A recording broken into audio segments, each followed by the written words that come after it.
네, 반응이. 지금 20대 총선이 끝난 지가 뭐 3개월이 지난 것 같습니다. 지금 현재 우리나라의 상황이 매우 좀 위태롭지 않나 하는 이런 인상마저 듭니다.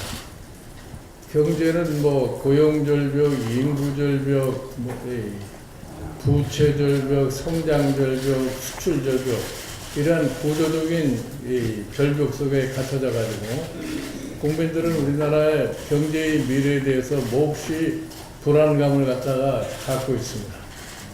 그런데 내일 터지는 사법부 지도부에 있어서의 비리와 잡음은 국민들을 매우 실망케 하고 있고, 최근에 사드 문제로 인해 가지고서 국면이 매우 분열된 모습까지 보이고 있습니다. 엊그제 지금 성주에서 일어난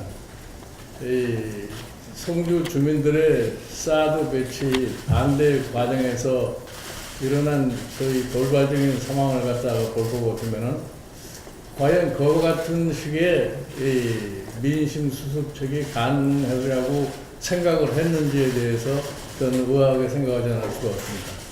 특히 사태가 발생한 이후에 정부의 조사도 도저히 납득이 되질 않습니다. 국민들의 분노로 발생한 이러한 사태를 가지고서 자꾸 공안몰이를 갖다 하려고 하는 그런 인상을 주는 것은 가급적이면 정부가 자제해 주었으면 합니다.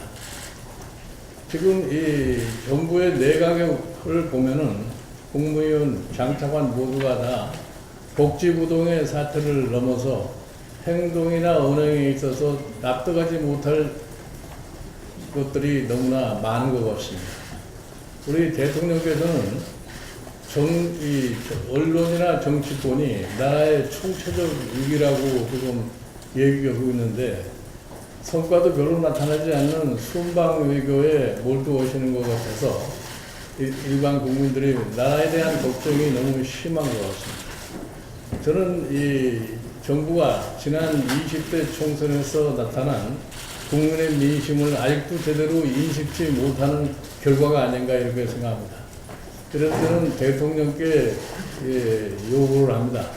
지난번에 잠깐 말씀을 드렸습니다만은 전면개각과 청와대 개편을 빨리 이행을 하시고 성난 민심을 달래기 위해서 대통령이 국민에 대한 사과가 지금 필요한 때라고 하는 것을 말씀을 드립니다.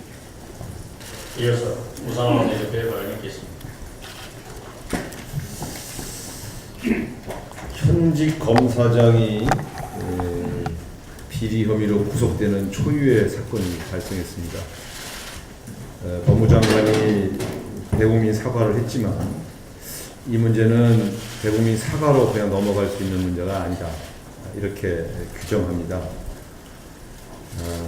사과라고 하는 것은 예를 들어 무슨 실수를 했거나 또 국민들이 그저 사과 정도로 넘어갈 수 있는 사소한 잘못이 있을 때 하는 것이지, 이렇게 조직 내부의 구조적인 문제 때문에 생긴 비리나 부정부패는 책임을 져야 할 문제지 사과하고 넘어갈 문제가 아니다 하는 점을 지적하고자 합니다. 이 문제는 법무장관, 검찰총장의 거취 문제까지 거론해야 할 그런 사안이다, 이렇게 생각하고요. 사태를 거론해야 할 사안이다, 이렇게 저는 말씀드립니다. 근데 이 문제가 밝혀지는 과정 자체에서 저는 상당히 심각한 문제점을 느낍니다.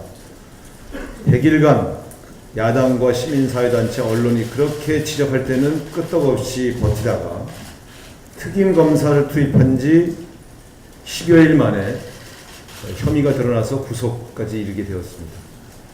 결국 특임검사를 임명하지 않았다면 이 사건은 묻힐 수도 있었던 그런 사안이었다는 것을 알게 된 것입니다. 검찰의 거듭나기는 결국 특임검사에 준하는 견제장치가 있어야만 가능하다는 것을 알게 되었습니다.